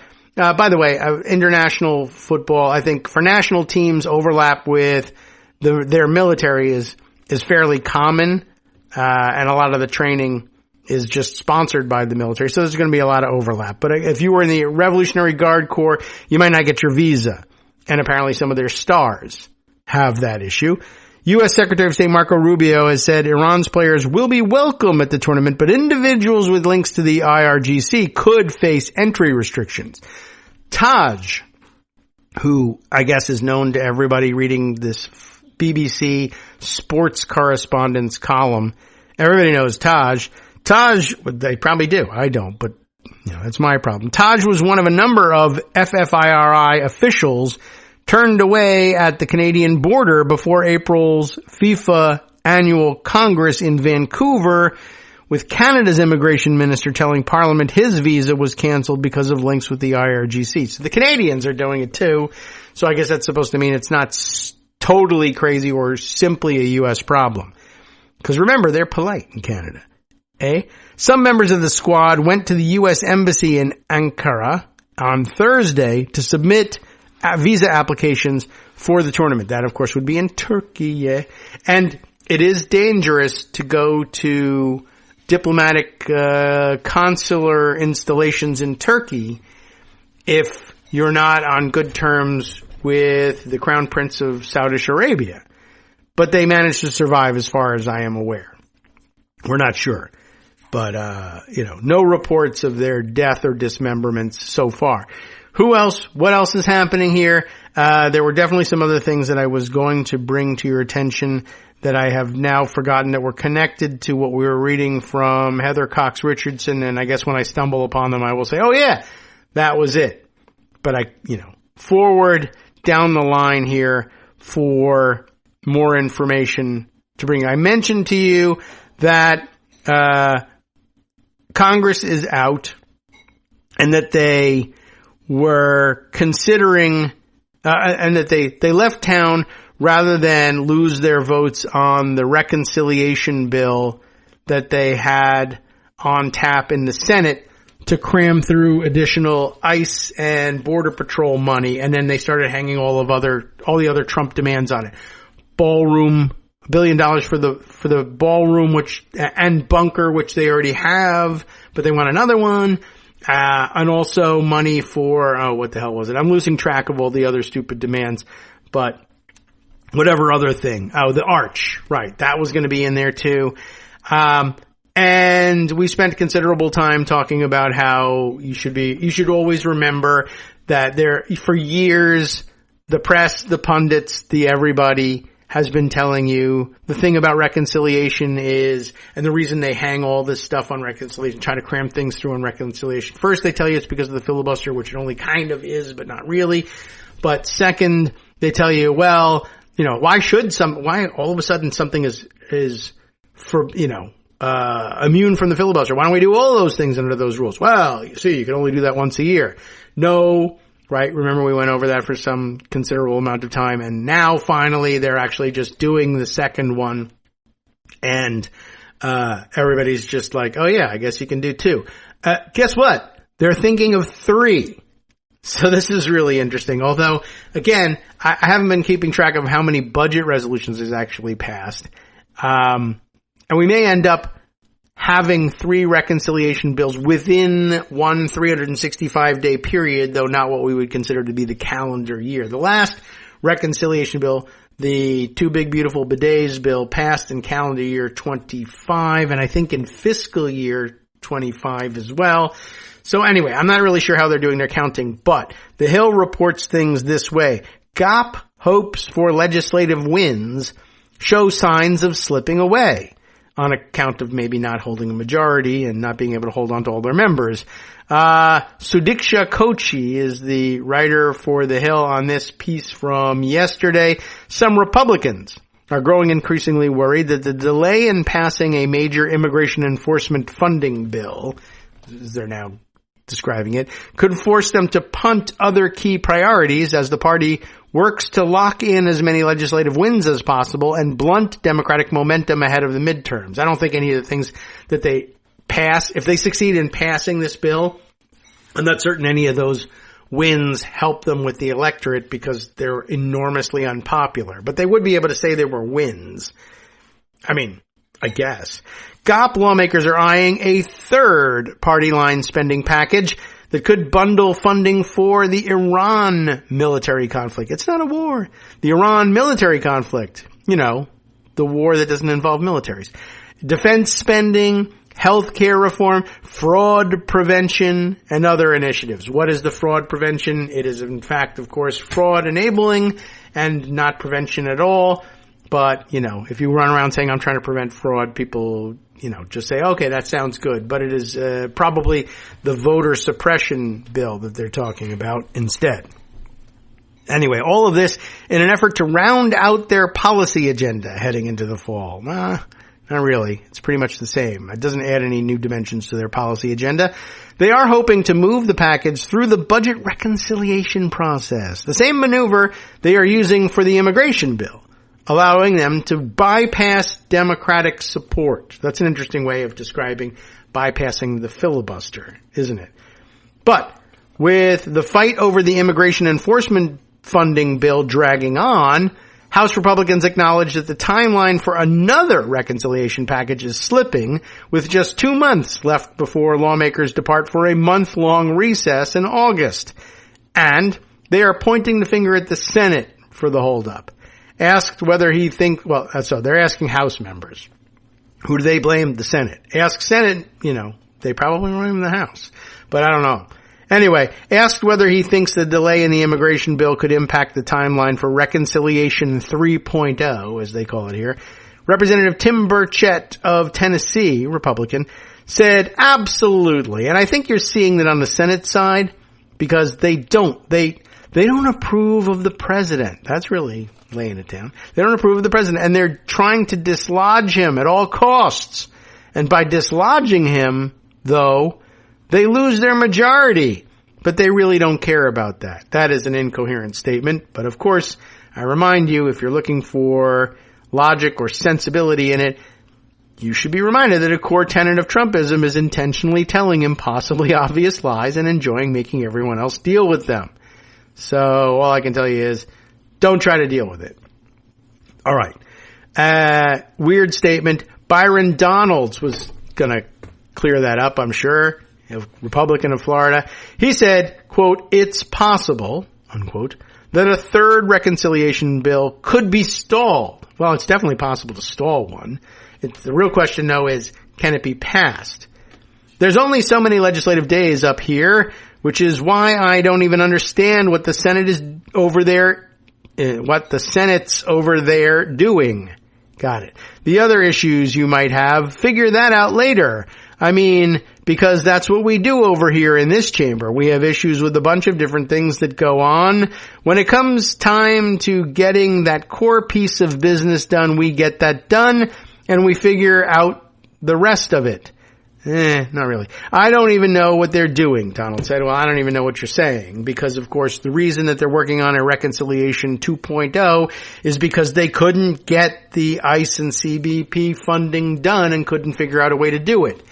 Now, they're working on that, but trying to think of a different way, somehow a different bill to do other Trump priorities in, like why not lump it into the second bill? I'm not certain why they're bothering with the third bill and making more difficult votes for themselves. Representative Buddy Carter, Republican of Georgia, said it's certainly a concern that the immigration bill being punted could throw off the timeline for a third reconciliation package. And again, I remind you, there were decades during which everybody was what are you talking about, third reconciliation package? There can't even be a second one. Yes, there can. There always could be. It was really just meant to be like, it was best practices to simply limit it to one, because vote-a-rama is a huge pain in the ass and creates all sorts of uncomfortable situations. The reason that they couldn't get the second reconciliation bill passed was they were afraid of vote-a-rama. Why create a third vote-a-rama? Don't. If you're going to do one massively unpopular conglomerate bill, put it all in there. The reason, though, that they're having to do a second and maybe third reconciliation bill is you don't know what Trump's priorities are until he blurts them out and puts them on Truth Social. So if you're preparing a budget and you've given yourself the leeway of a reconciliation bill, what does Trump do? Why is there something that he called the one big beautiful bill? It's because they said the only way we're going to get any of this crap passed is if we can jam it through without the filibuster being a concern, to do it on party line votes. So jam every dumb thing we can think of into one bill. So they did it once, and then they said, well, that tasted good. Let's do another one. What are we going to put in it? We don't know. Trump hasn't made his demands yet. Then the demands turned out to be $1 billion for my ballroom, and $1 billion for my arch, and $1 billion for ICE, and $10 billion more after that. And, okay, so they put that package together, and as that's failing in front of everybody, oh wait, I thought of something else. Free pizza for life for me, exemption from IRS audit, also 10 billion diamonds, and I don't know what else. Free Cadillacs for life, like my dad would have liked. I don't know. And now they got to cram that into. Now you got to have 3 bills because he keeps coming up with new things, and they keep agreeing to do this. All right. Well, anyway, Buddy Carter says, well, it's a concern. It could throw off the timeline for a third one. I mean, obviously, there's a time crunch, he said. That because it didn't mean anything, that was the most sensible thing any of them said. The decision to punt the immigration bill came after Gop Senators were unable to agree on how to deal with the Trump administration's, they say, proposal, the better word is demand, for nearly $1.8 billion for, the anti-weaponization fund that would pay out people who believe they were unfairly investigated or prosecuted under the Biden Department of Justice, even though they were, in fact, many of them prosecuted under the Trump Department of Justice. They were arrested or singled out, anyway, identified by the Trump FBI in the 10 days between their riot and his exit. But yeah, you also would have seen Trump doing the obvious lie thing the other day of saying the Biden administration put agents provocateur in FBI agents in the crowd in order to frame people up for this stuff and make it look like Trumpers were the ones conducting the riot. Except, of course, there was no Biden FBI on January 6, 2021. It was the Trump FBI. That's really what I was thinking of. But at any rate, yes, his view of the whole thing is stupid, and he's forcing them to legislate the stupidity into law. Some Senate Republicans had also opposed a provision, got it, in the package that would include $1 billion in, quote, I would say quote unquote security funding. They didn't. They just said it straight up. Security funding for a new White House ballroom and other Secret Service priorities. The Senate parliamentarian had ruled against the measure, leaving lawmakers divided over how or whether to revise the provision and incorporate it back into the package. Again, I assume that part of the strategy was, fine, tell him we'll meet his demands. Oh no, the parliamentarian says no, and that's it. It's unclear how much bandwidth the Republicans will have to hammer out the framework and policy details of a third reconciliation bill when they return from their 1-week recess in June, as they will be consumed by the immigration package, a likely contentious fight over a long-term extension of the Foreign Intelligence Surveillance Act's warrantless spying powers, and a push to get a farm bill and a housing bill across the finish line. Republicans have also floated including funding for the Iran operation in the third bill. Why not the second bill? Because they didn't give instructions for that one, I guess, but they have instructions somewhere. I don't know. They could do it in the second bill. Potentially adding another layer of urgency to get it done before the August recess. House Appropriations Committee Chair Tom Cole told The Hill that he's, quote, heard the Pentagon's funding for Iran will dry up by August, as first reported by Punchbowl News. Is that right? The conflict has stretched over 3 months, and the Pentagon's acting, what kind of chief are we talking about? An acting chief financial officer told members of the House Armed Services Committee last month that the operation has cost $25 billion so far. So that'll dry up, your reserves. Representative Eric Burleson, no N in, before the S. Eric Burleson, never heard of him? Republican of Missouri. That's why you never heard of him. Said he would, quote, like to see, unquote, Iran funding done in a reconciliation bill because you can find pay-fors. Yeah, I guess, well, that's what reconciliation is really built for, so that's nice. I would be okay if we're able to find some savings, especially in some of the waste, fraud, and abuse. Uh-oh.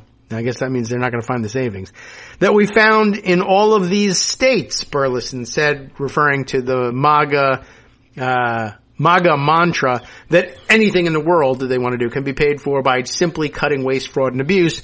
That now means cutting funds for what they consider to be blue states and handing it over to MAGA to do what they want with. House Budget Committee Chair Jody Arrington, Republican of Texas, told reporters before the Senate decided to punt the immigration bill last week that Republicans are making, quote, good progress on a third reconciliation bill. But I guess they actually weren't. We're already working on the things. We don't need permission from anybody in the Senate, Arrington said. No, they just need agreement. And we don't need permission, that's true, but if they just aren't going to pass your thing, then you are not going to get what you want, and we're wasting your time. But whatever. Which is to say that, yes, you do need permission, actually. At some point, we have to engage the process formally. Do a resolution. Turn this thing on with instructions and everything. But we've got to get that consensus first. That's permission. Consensus is more or less the same thing. We're not there, but man, we are making good progress, like we are with the 95% complete agreement with Iran, I guess. He also noted that we're talking about 3.0 while we wait for 2.0, which is maybe not a wise use of your time. Still, another reconciliation bill will be a heavy lift for Republicans, especially with the tight GOP margin in the House. Getting reconciliation bills are not. It's not a simple matter. It's just not a simple matter. And our margins are as tight as they can be, not only in the House, but also in the Senate. Our margins are really tight. And so I'm hoping that we can do another reconciliation bill, but I also know how difficult these things can be, said the unedited Representative Mario Diaz-Balart, Republican of Florida. Alexandria Ocasio-Cortez said that they would have said that was evidence of her inability to put a sentence together, which is just not true. Speaker Mike Johnson, you know who he is, can only afford to lose 2 votes on any party line bill, assuming all members are present, and one of them is Thomas Kean Jr., so they won't be. And Democrats are unified in opposition. Burleson said, we need to start now on whatever we're going to get passed, whether it's in 3 or if this one delays long enough, we make changes to this one and we do it in 2, if it's possible. So finally, the ultimate outcome revealed in the penultimate paragraph. What's up, fam? It's your boy Darwin, aka Darwin_Darko, aka the most reasonable man in America, aka KITM's senior black correspondent. You might remember me from such recordings as Spacemen vs. Space Cadets and We Need to Talk About Joe Biden. Today, I want to bring you good news about that thing you've been struggling with. Do you suffer from giving too much of a damn? Do you turn on the series of tubes and find yourself outraged at the particular way some news organization strung some sentences together only to realize, nope, this is not some fictional hellscape? Well, guess what? You no longer have to accept the life of giving too much of a damn. You can do something about it, because even you, yes you, can be a show contributor. Now I know what you're thinking. Hey, Mr. Most Reasonable Man in America, I'm not some professional podcast talking guy. Don't worry about it. Do you have a smartphone or some other electronic recording device? Well, that's all you need. You too can have a segment where you can read us an important article and give us your take. Read one of your own original essays, or even just give us your commentary on something you'd like to share that's important to you. Fair warning though, side effects may include general punditry, having opinions and hot takes, getting stuff off your chest, and hearing your own voice. If your recording lasts longer than 5 to 7 minutes, please consult kagrox@gmail.com. That's KAGROX@gmail.com.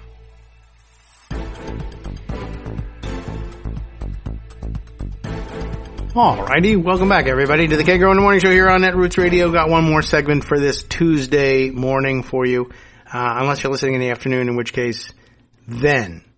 Got it? I said it was the penultimate paragraph in the Hill story that we were reading, the last paragraph.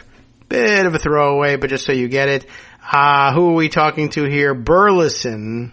I forget who Burleson is. But, yeah, he was wasn't he Missouri and we had never heard of him before? Yeah, Eric Burleson, has the last word here. At the end of the day, he said, we need to be moving forward and making sure that we hammer out the language, get it refined, get it ready to go. He said, thanks for clearing that one up. But he actually is the one that ends up spitting out the likely truth of it, that there's really no reason to be considering a third reconciliation bill. It's actually quite dangerous for them to do, unless they just, again, enjoy doing these things by, sheer force of will and making that look, those are victories. We're gonna have 3 victories, but it's highly questionable whether they're gonna get that second one, because, as they said, that, they can only afford to lose 2 votes if everyone shows up and Democrats are unified in opposition. And if it includes, anything close to the weaponization fund, anything close to the ballroom funds. I mean, Fetterman is on board for that, but he's in the Senate and not the House. Maybe there's a vote or two among conservatives for the ballroom thing. I don't know about the slush fund thing. That's highly questionable. Neither one of them should survive the bird rule, but the House doesn't have to deal with the bird rule, so they might just include that stuff and waive. I would assume that the rule for consideration of their bill would say that no amendments are allowed, at least on those subjects, and then they'll just try and cram it through. But Tom Kean Jr. isn't going to be there. Who knows who else is going to be out? I think there are at least one or two Democrats who are out long-term with health care issues, so that might balance things out. There still might be a 2-vote margin in the end, but Republicans are becoming more and more embarrassed by this garbage in the bill. So we'll see whether their families are threatened enough between now and early June when they try to vote on this thing. And then they got to threaten their families all over again if you want to do a third reconciliation bill. So it's just a lot of extra headache and red tape, man. It costs a lot of money and takes a lot of time to make all those threats against the lives of the families of members of Congress. And it's annoying. So you want to try and pack it into 2 bills rather than 3. But, you know, just a great reminder for all the people who said you can only do 1. How about 3? Yeah. It was never just 1. Okay. Other stories to bring you up to date with. There are some weird ones. Here's a follow-up one, though. When I mentioned yesterday that Justice had sent me a picture of ongoing construction and the mess of ongoing construction at the White House, there were cranes and construction vehicles I could not explain, and they looked to be on the south lawn area of the White House. And the article that he sent me from the Daily Beast helps explain those construction vehicles and what's going on. Is Instapaper going to allow me to read the whole thing? Yeah, good. We'll stick with this. But the piece is from the 24th. That's Sunday. White House buried in construction chaos, appropriately enough, in wild new photo. Trump's priorities appear confined to White House construction projects. Not really, of course. They are racing to try to get something started on the Arch as well. And let's see, Laura Esposito wrote the piece for the Daily Beast. And it begins this way. The White House is once again thrust into construction chaos. New photos show the scale of upheaval as Donald Trump treats the people's house like a pet project. The president is preparing the White House for, in addition to the ballroom construction that's scarring the landscape on one side, the South Lawn stuff appears to be for his All-American UFC extravaganza on June 14th, his birthday. A night of cage matches on the South Lawn celebrating both the nation's 250th birthday and Trump's 80th. But the cage construction, like how hard could that be, right? Combined with the 79-year-old's ongoing $400 million White House ballroom blitz, which is now a $1.4 billion ballroom blitz, allegedly, has turned the White House grounds into what? A garbage dump, basically. Has turned the White House grounds into an eyesore. Well, yeah, that was always going to be the case. By the way, yeah, the cage match thing, well, we got to put up the cage. So, you know, that involves some construction. Well, when it was Alligator Alcatraz, you were bragging about how you could do it overnight. But we got to make sure everything is just so for the gorgeous ladies of UFC over there. But I guess that's what's happening.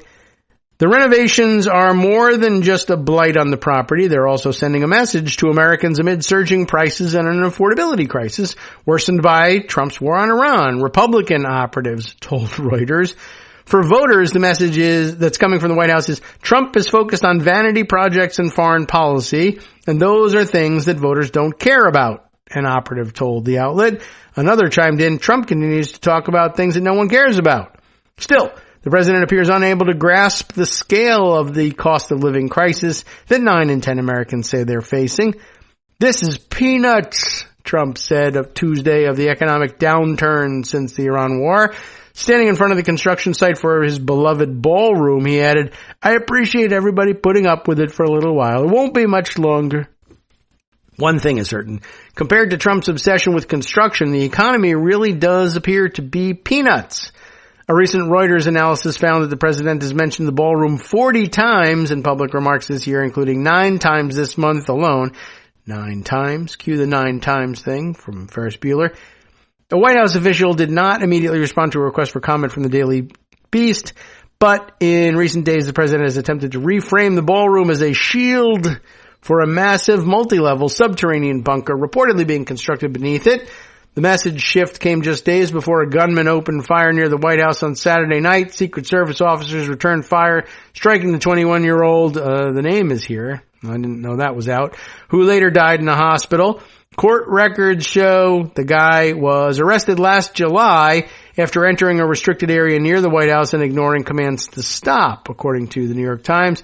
The latest security scare comes after multiple public assassination attempts against Trump over the past year, if you think they are assassination attempts. And by the way, the rude pundit making the good point earlier this morning that you might as well start just, since everything's an assassination attempt, whether the guy gets near him or not, maybe ice pepper spraying Senator Kim in the eyes is an assassination attempt too, and we should just start saying so. How so? I don't know. Just say it. There's an argument for it, and an argument for just doing it regardless. Anyway, the latest the president has offered no similar justification for the wrestling spectacle itself. I'm not sure why that's national security, except to say that if he had to go outside of the White House to watch a UFC fight for his birthday, which is what he wants to do, while somebody could go there and assassinate him. But they can't go to the White House because another guy just did, and so they're all booked up. They're out of spaces for assassins, so they'll definitely be safe at the UFC thing. I mean, presumably, it's more secure. I got really no idea. Unless one of the fighters wants to try to assassinate him. Anyway, it's early yet. The president can later suggest a similar justification for the wrestling spectacle. Last week, the UFC posted a rendering of the event on Twitter showing a massive platform beside Trump's paved-over Rose Garden, complete with cheering spectators and oversized patriotic imagery. The rendering also appeared to feature an American flag with just 48 stars, in case you were wondering about that. That's true too. Oh, I see. Okay. So the Rose Garden is where all of the construction stuff is parked. All the umbrellas matching the Pervalago deck, I guess, had been moved off to make room for the cranes to build the UFC stage. All right. So just so you know what that was about, we wanted to double back and make mention of that. All right. Let's see. Other things that I wanted to mention. This is a story that, wanders from the path a little bit, but I did see somebody post it on Blue Sky and say, gosh, this is just too on the nose for what's going on here. But of course it's real. Fortune magazine reporting. Am I going to be able to read this thing? No, of course not. You think Fortune magazine is going to let you get away with reading them for free? Of course not. Does that mean I don't have access to this text? No, because Fortune isn't paying attention to other things.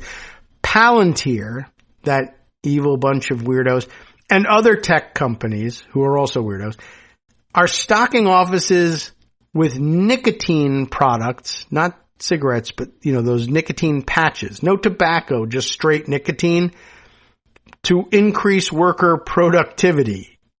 Gioino,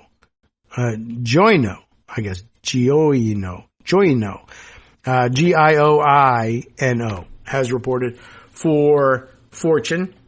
And yes, what seems so on the nose about it? Yeah, the tech companies now, like where they used to say, you should work here because we have foosball and, bagels on Monday or something like that.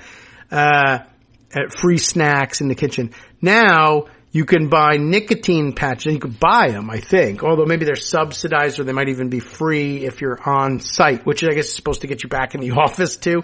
But reminder that this is allegedly productivity boosting highly addictive drugs in pouch form that they make available to you for free. They just feed you drugs so that you can do more work for them than you're humanly capable of doing, but you keep coming back to do it because they're giving you addictive drugs. Why not just meth, right?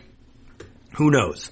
I'm not sure why it's that. But I learned a little bit about the fact that there are apparently lots of now nicotine pouch startups, like the tobacco companies got into the business a while ago for reasons, like whatever they may be. All right, they're cracking down on tobacco, but we still want to sell the addictive product.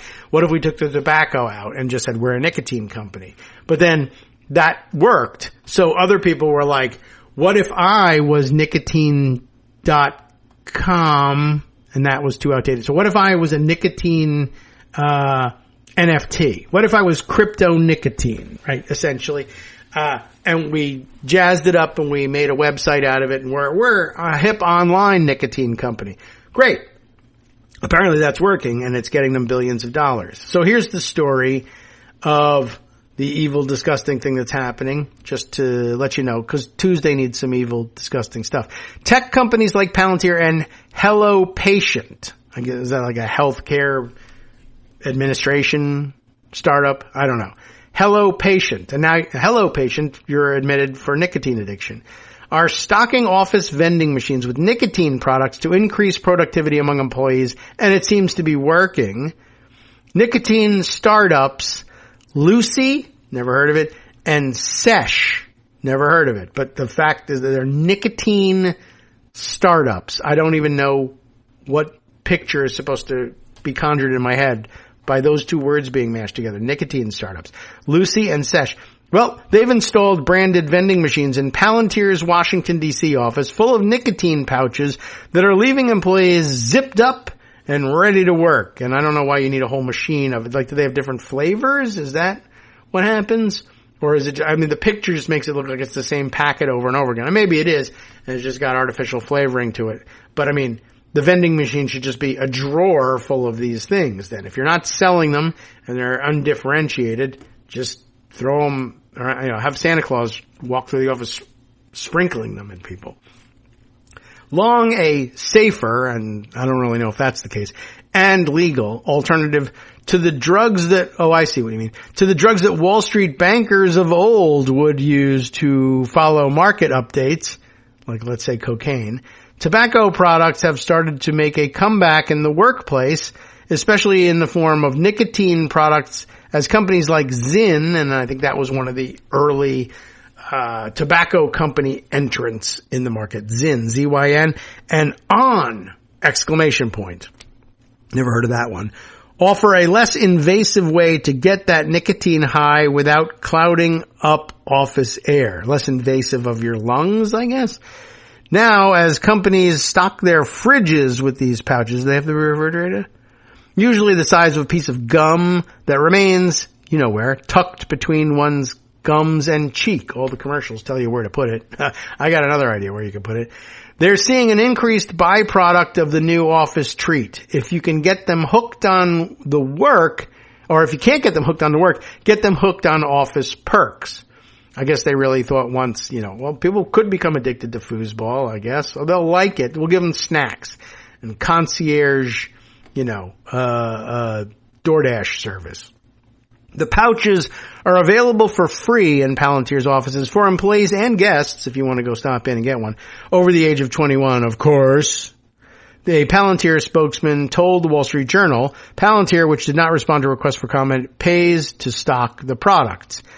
Eliano A. Jonas, Palantir's head of strategic engagement, also high on nicotine, I guess, posted a photo on Twitter, what they call it now, of a Lucy branded vending machine filled with nicotine products with the caption, Palantir DC office, and then a handshake emoji, and then the handle of @LucyNicotine, and then one of those smiley faces with the swirly eyes and a rocket ship. I don't know.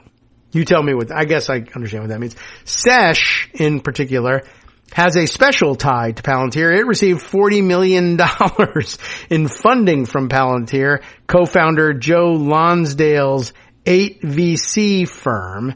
And the co-founder even helped the company scale up, with Lonsdale previously telling Fortune he was drawn to Sesh because it was a smoke-free alternative to other products. People don't want to vape anymore, he told Fortune. It's like no one wants to vape anymore. No one even wants to work unless we give them nicotine in pouch form. And I invest in the company. Now, if you invested in Sesh, why do you allow Lucy in your office? I don't know, because I love competition. Whatever. no smoke without fire is the next section here. Palantir's move is just one of the ways biohacking, as they're calling it now. I'm addicting you to drugs to make you work harder. No. That's biohacking. It's a life hack. It's a biohack and something. I'm productivity maxing. And somebody says, I hope you don't get, I think it was Greg Green said, oh no, they're going to productivity max and they'll get oncolomogged or whatever, however you put it. Like, I'm biohacking for more productivity until I get, oral cancer. Anyway, thanks, where were we? Palantir's move is just one of the ways biohacking has taken the Silicon Valley tech space by storm. Besides, injecting yourself with the blood of young people, whatever. As people in the tech world become micro celebrities in their own right, thanks to the extent they take their biohacking. Byron Johnson, for one, gets transfusion of his teenage sons. Gross! He farms, he harvests his son's plasma. That's sick. Why isn't that child abuse? Where are they arresting this guy? Brian Johnson, for one, gets transfusions of his teenage son's plasma. The influx of biohacking clinics has led to people taking health matters into their own hands. That's taking health matters into your own hands. But stealing it from your kids. What the hell's going on? Culturally, Zyn has a certain cachet among right-of-center figures such as Joe Rogan and Jake Paul, with Max Reed, is that the name? R-E-A-D? Max Reed coining the phrase Zinternet, get it? To describe the online aesthetic of pretty much anything Joe Rogan tinted.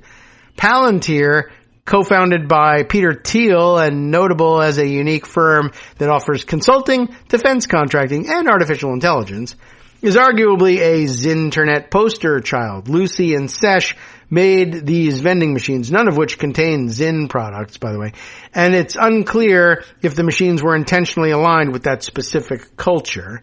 However, doctors have offered a blunt warning against using tobacco as a means to biohack, saying the evidence is pretty clear tobacco has significant long-term health effects. The biohacking in this case, however, is done with nicotine products instead. So I'm not clear whether there's any actual tobacco involved. And Zyn may be a tobacco thing. Anyway, although most states have considered and labeled the pouches as a tobacco product, they don't contain any tobacco and are instead made from the plant fiber cellulose. There's a blend of nicotine powder in the pouch, which is then mixed with sweeteners and flavoring. That's what I figured. Because the pouch is placed between one's gum and cheek, the nicotine enters the bloodstream directly. No smoking or spitting needed. You don't have to spit tobacco. You'll vomit if you swallow it. But anyway, I guess you're allowed to swallow it or whatever. I don't know. That's what this new product is touting, that it's a smoke-free alternative, wrote Jennifer Kofer of the University of Texas, MD Anderson Cancer Center. If your goal is to be free of the addiction, oral nicotine pouches are not the best way to go, her statement said. I guess because they don't cure you of the addiction, but rather give you one. But I guess originally they maybe have thought the nicotine pouches were a way to transition from smoking to not smoking. But anyway, this sentiment is echoed by another tech startup that has also started to put vending machines in its offices. Alex Cohen, founder of the AI-powered healthcare app Hello Patient, an app that I guess steals your health information, said he also brought a nicotine pouch fridge to the Austin-based office, but the results weren't worth the squeeze. They were very productive, so I thought maybe there's something here. He told the Wall Street Journal, referencing when he saw Zyn tins on engineers' desks. After going through 2 or 3 pouches a day, he knew he had to stop. Then I accidentally got addicted, he told the Journal. The accident being, let me try this product. Anyway, even though, it's a nicotine product. What's going to happen? Is nicotine addictive? I just heard. I am a genius. In response to a request for comment from Fortune, Cohen said he was trying to be intentionally hyperbolic. I only really use them during the, I'm not addicted. I can stop anytime I want, is what he goes on to say. I really only use them during the day at work and don't keep them at home, Cohen said. Accidentally getting addicted is something very on brand for me to say to be funny. Thank you for explaining the joke. Adding that he still only partakes in small doses and only when I'm working. All right. So he doesn't know what's happening to him really, legitimately, but, I don't know. That's a weird story. Just a good cultural angle that maybe helps explain all of the rest of the garbage we are dealing with here. Just a few minutes remain here. I don't know whether this would be smart or not to try to continue with reading Don Moynihan's Substack entry from yesterday, since we're not going to be able to finish it. But remember, he was talking about the signs of a personalist regime taking root here in the United States. And I think we got through number one. I think he had, 7 indicators? Number one being that the leader is everywhere. Trump's putting his face on everything and how weird that is. And there were several examples of it. Government buildings, government documents, coinage, cards, etc. Second point here out of the 2, the rule of law is secondary to the leader's whims. Remember, the death of government of laws, not men, and instead replaced with not only the government of men, but narrowing it down to one man in particular. Number 3 here was that the inner circle has free reign to pillage. Let's just throw a few more on the record here, and if we serialize it, we can call this week a mini-series. In a personalist regime, Don Moynihan continues here in his Substack, the government will never investigate Trump even as he orchestrates unprecedented conflicts of interest and opportunities for corruption. The Trump family has branched out from real estate into crypto, arms manufacturing, and prediction markets, profitable opportunities that remain profitable because other people assume their proximity to power can be used to leverage favored treatment. Not because they're actually good business ideas or anything. I'm a successful businessman. Every business I start gets $1 billion from people who are trying to bribe you, not trying to invest in anything. There's not an economic incentive here, unless they're hoping to bribe you into giving them economic advantage elsewhere. But this is a lost leader. Anyway, for example, regulators who raise questions about these businesses, the crypto, the arms, the prediction markets, can expect to be pushed out of their jobs. Link to some proof of that already happening. Trump trades stock for companies he boosts on social media or who have business with the administration because conflict of interest policies don't exist anymore. It used to be Trump, used to brag that he didn't play in the stock market. That stuff is for suckers and losers. But now, of course, that he's figured out I can manipulate stocks myself, he's now very heavily into those stocks. And you see, here's a bar graph of his trading activity in his second term in office. All through 2025, there's virtually no activity going on in stock trading. And then starting in January of 26, it goes through the roof. It's a free-for-all if you're on Trump's side. Pardons can be purchased, investigations can be dropped if you grease the hand of Trump's inner circle. That is to say, Trump. Appointees who might worry that they're breaking the law for Trump can be won over with the promise of a pardon or a threat of retribution. Most recently, Trump converted a $10 billion shakedown of the IRS, as you know, into a proposed $1.776 billion slush fund for Trump supporters who feel insufficiently rewarded for their loyalty, as well as a guarantee that the IRS will not audit him and his family despite deep concerns about Trump's growing wealth. Imagine if Nixon had demanded that the Watergate burglars receive a massive taxpayer reward and that all future investigations into him and the whole cabal be blocked forever. That is where we are. And in fact, when Moynihan posted this on Blue Sky, as a separate quote the other day, it's actually worse where we are now. I think about the January 6th attacker and child sex offender who promised his victims that he would pay them for their silence once his January 6th reparations money came through. The man understood the logic of Trump's mode of governing better than those of us who still think we live in a functioning democracy.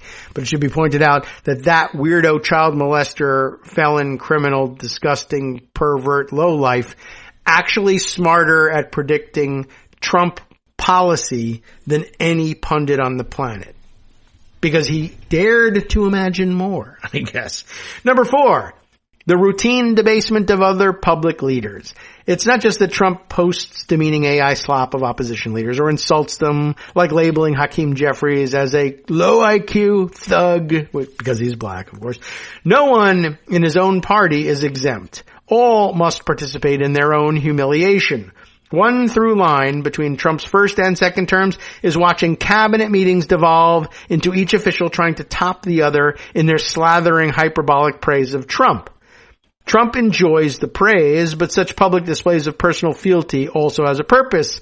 As James Comey wrote, while the entire world is watching, you do what everyone else around the table does. You talk about how amazing the leader is and what an honor it is to be associated with him. Of course, to stay, you must be seen as on his team, so you make further compromises. You use his language, praise his leadership, tout his commitment to values, and then you're lost. He has eaten your soul. As analysis by the New York Times shows, 1 in every 6 sentences uttered at a cabinet meeting was devoted to flattering Trump or attacking his opponents. And in his second term, the flattery is getting more frequent and more slavish, reflecting Trump's own claims about his historical greatness. There are a couple of examples included herein as we play our music to get out of here. You have saved this country, Scott Bessent said. You have changed America and created a golden age, Howard Lutnick. He's the only leader in the world that can, Marco Rubio. There are too many examples to list, but when the former Labor Secretary Lori Chavez-DeRemer said, Mr. President, I invite you to see your big, beautiful face on a banner in front of the Department of Labor because you are really the transformational president of the American worker. This set the stage for Trump imposing his image on a government building for the first time. While it is easy to mock the cabinet officials involved, this routine of debasement is a pattern that we see in an authoritarian country done to establish the point that there is only one true leader that all must serve. That's number 4 out of the 7. We'll bring you a maybe 5 through 7 tomorrow. By the way, I did happen to read some local investigations of Lori Chavez-DeRemer now that she's out. Somebody who, I had to have his arm twisted to go visit the strip club that she allegedly brought the top brass of the Department of Labor to on a work junket. And again, just one of the most depressing looking establishments you've ever seen. The idea that they were going to some sort of high class gentleman's club completely out the window on this one. Very dismal scene to be sure. You have been listening to Kagro in the Morning with David Waldman. All right, time now to hand the microphone over to Justice Putnam for the West Coast Cookbook and Speakeasy. What's going on? Trump delivered a disaster of a Memorial Day speech in Arlington, Virginia, where he disrespected fallen troops, made jokes, and stumbled over his words. Par for the course, of course. And then I saw the video of him saying that the Presidential Medal of Freedom was better than the Medal of Honor because the other guys who get it, they're all shot up by bullets. I don't know. I just couldn't stand to leave without mentioning that one. See you tomorrow.